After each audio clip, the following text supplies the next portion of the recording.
हिंदू धर्म और उसके शास्त्रों में भोजन से संबंधित नियम और मान्यताएं गहरी जड़ों से जुड़ी हुई हैं। भोजन केवल जीवन यापन का माध्यम नहीं, बल्कि यह व्यक्ति के विचार, स्वभाव और आचरण को भी प्रभावित करता है। शाकाहार और मांसाहार को लेकर सदियों से समाज में बहस होती आई है। कुछ लोग इसे व्यक्तिगत पसंद का विषय मानते हैं, तो कुछ इसे धार्मिक और नैतिक दृष्टिकोण से देखते हैं। धर्म ग्रंथों में भोजन को सात्विक, राजसी और तामसिक श्रेणियों में विभाजित किया गया है। इसी संदर्भ में एक कथा महाभारत के श्री कृष्ण और एक शिकारी की है, जो जीवन के मूलभूत प्रश्नों का है। मांसाहार पुण्य है या पाप? नमस्कार दोस्तों, आप सबका स्वागत है कहानियां में। वैसे तो भोजन में क्या खाएं और क्या ना खाएं, ये लोगों का निजी और व्यक्तिगत फैसला होता है। लेकिन हिंदू धर्म में कुछ लोग मांसाहार को अशुद्ध मानते हैं, वहीं कुछ लोग मांसाहार को शुद्ध भोजन मानते हैं। आज भी हमें कई जगह देखने को मिलता है कि एक और मांसाहार ग्रहण करने वाले शाकाहारियों को घास फूस खाने वाला बताते हैं, तो वहीं दूसरी ओर शाकाहारी लोग मांस खाने वालों को जानवरों पर अत्याचार करने वाला मानते हैं। लेकिन किसी भी बात को आंखें बंद कर मान लेना बुद्धिमान लोगों के लक्षण बिल्कुल नहीं है। इसलिए आइए जानते हैं कि हिंदू धर्म ग्रंथों में मांसाहार और शाकाहार में से कौन सा भोजन उत्तम है। सिर्फ हिंदू धर्म में मांस खाना मना है या नहीं, इस संबंध में कई लोगों के मन में भ्रम है, और इसका कारण कुछ लोगों के मन में वेदों के विषय में बैठी शंका है, जिनकी वजह से वे समझते हैं कि वेदों में पशु बलि, मांसाहार आदि का विधान है।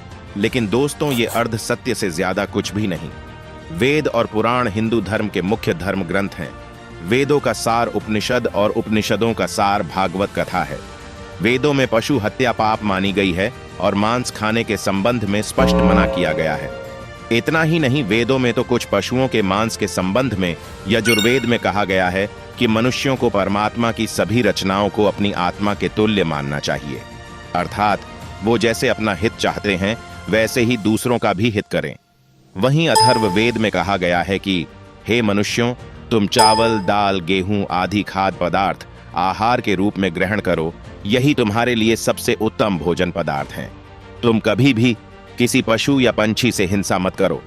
वहीं ऋग्वेद में बताया गया है कि गाय जगत की माता है और उनकी रक्षा में ही समाज की उन्नति है। मनुष्यों को उनके समान सभी चार पैर वाले पशुओं की रक्षा करनी चाहिए।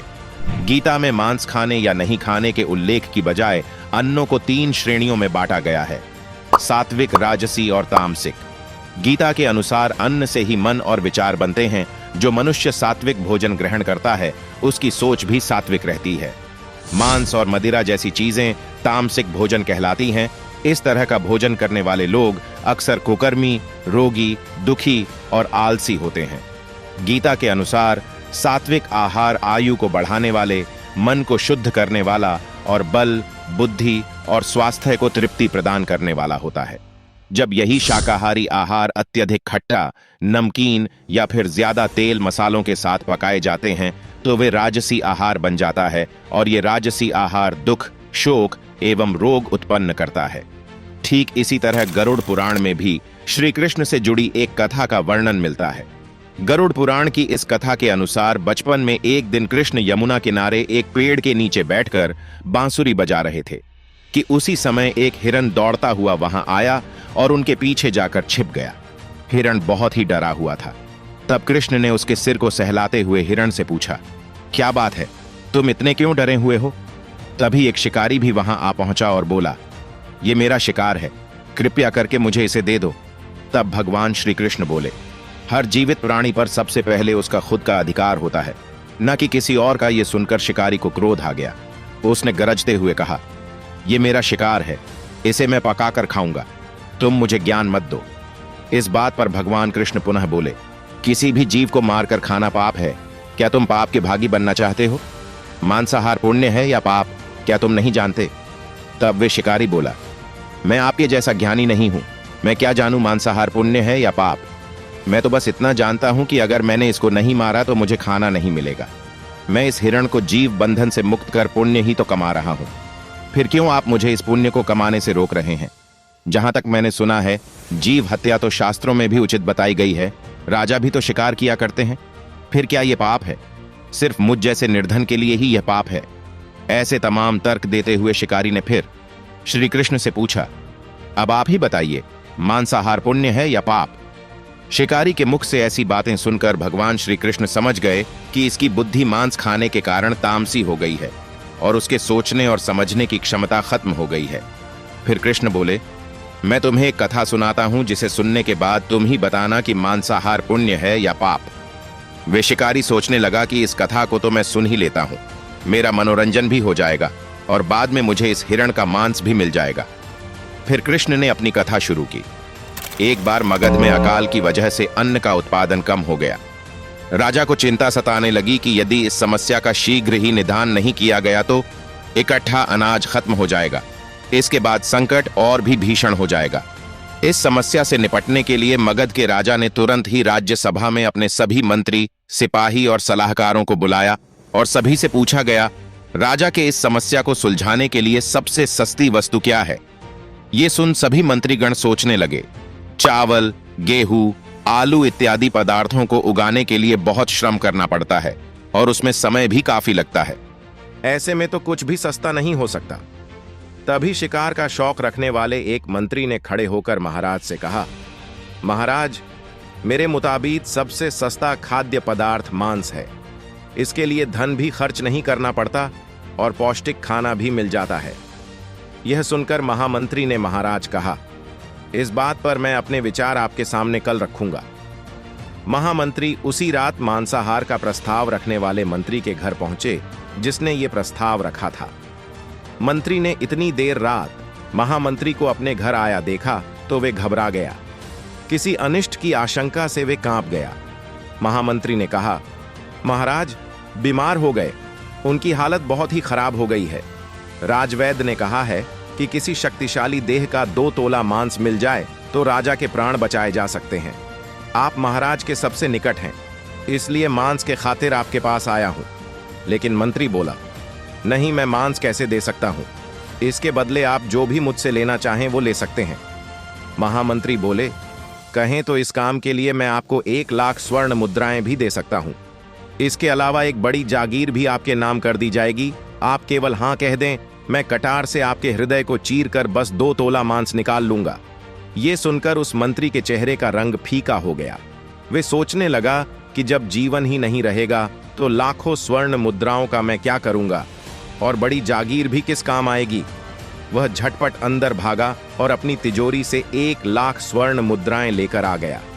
मुद्राएं देकर उसने महामंत्री के पैर पकड़ लिए और गिड़गिड़ाते हुए बोला, महाशय, मैं आपकी 1 लाख स्वर्ण मुद्राओं में अपनी 1 लाख मुद्राएं और मिला देता हूं। इस पैसे से आप किसी और के हृदय का मांस खरीद लें, किंतु मुझे जाने दें। मेरी आपसे विनती है कि ये बात किसी और को पता ना चले। उसके बाद महामंत्री ने आगे कहा, मंत्री जी, आप शरीर से बलिष्ठ हैं, आपकी कद काठी भी महाराज से मिलती है, इसलिए राजवैद्य ने खास तौर पर आपका नाम लिया है। आपके दान से हमारे अच्छे राजा की जिंदगी बच सकती है। यदि आप मान लें तो मैं आपको महामंत्री का पद देने के लिए भी तैयार हूं और मैं खुद आपका सेवक बनकर रहूंगा। खुद को फंसता हुआ देख मंत्री ने वस्त्र और जूते पहन लिए। फिर उसने महामंत्री से याचना की, मैं इसके योग्य नहीं हूं। जब प्राण ही नहीं रहेंगे तो मैं महामंत्री पद का क्या करूंगा, या फिर राजा का सिंहासन भी मिल जाए तो मैं उसका क्या करूंगा। आप चाहें तो मेरा सब कुछ ले लो, परंतु मुझे छोड़े दो। इतना कहकर वे अपने घोड़े की ओर भागा और घोड़े पर छलांग लगाकर बैठ गया। वे अभी चलने को ही था कि महामंत्री ने घोड़े की रस्सी पकड़ ली और मंत्री से बोला, भागने की जरूरत नहीं है, आप आराम से घर पर ही रहें, मैं कहीं और जाकर प्रयास करता हूं। ये कहकर महामंत्री वहां से चले गए।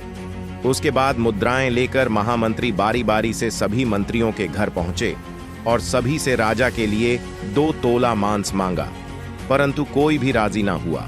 सबने अपने बचाव के लिए महामंत्री को 1 लाख से 5 लाख तक मुद्राएं दी और इस प्रकार महामंत्री ने एक ही रात में 1 करोड़ स्वर्ण मुद्राएं जमा कर लीं और सुबह होने से पहले ही अपने महल में पहुंच गए। अगली सुबह राजसभा में सभी मंत्रियों समय से पहले ही पहुंच गए। सभी यह जानने को बेचैन थे कि राजा का स्वास्थ्य कैसा है, लेकिन कोई भी किसी को राजा के बारे में नहीं बता रहा था। थोड़ी देर बाद राजा सभा में अपने चिरपरिचित अंदाज में आए और सिंहासन पर आकर बैठ गए। सभी मंत्रियों ने देखा कि राजा तो कहीं से भी अस्वस्थ नहीं लग रहे, उन्हें तो कुछ हुआ ही नहीं था। महामंत्री ने उनसे झूठ बोला। हर मंत्रियों के मन में यही विचार चल रहा था। तभी महामंत्री ने राजा के समक्ष 1 करोड़ स्वर्ण मुद्राएं रख दी। राजा ने पूछा, ये स्वर्ण मुद्राएं किसके लिए हैं और कहां से आए? तब महामंत्री ने जवाब दिया, हे महाराज, 2 तोले मांस के लिए इतनी धनराशि जुटाई गई है, लेकिन मांस ना मिला। अपनी जान बचाने के लिए मंत्रियों ने ये मुद्राएं दी हैं। अब आप ही बताइए कि मांस सस्ता है या महंगा? राजा को बात समझ आ गई। उन्होंने प्रजा से अतिरिक्त परिश्रम करने का निवेदन किया और राजकीय अनाज भंडार में से अनाज निकालकर श्रमिकों को दिया। राजा ने तुरंत ही पौष्टिक सब्जियों की खेती का आदेश दिया। सिंचाई की व्यवस्था को भी बेहतर करवाया। वो 1 करोड़ स्वर्ण मुद्राएं इसी काम के लिए और श्रमिकों के कल्याण के लिए खर्च की गई। साग सब्जी इतनी तेजी से हुई जिससे प्रजा का कल्याण भी हुआ। कुछ समय बाद मौसम अनुकूल हुआ और खेत लहलहाने लगी और इस तरह राजा का खाद्य संकट दूर हुआ। स्वयं परमात्मा से ये ज्ञान पाकर शिकारी परिपूर्ण हो गया और उसे ज्ञान की प्राप्ति हो गई। वह जान गया था कि महानता जीवन लेने में नहीं बल्कि जीवन देने में है। शिकारी ने भगवान के आगे हाथ जोड़े और वहां से चला गया।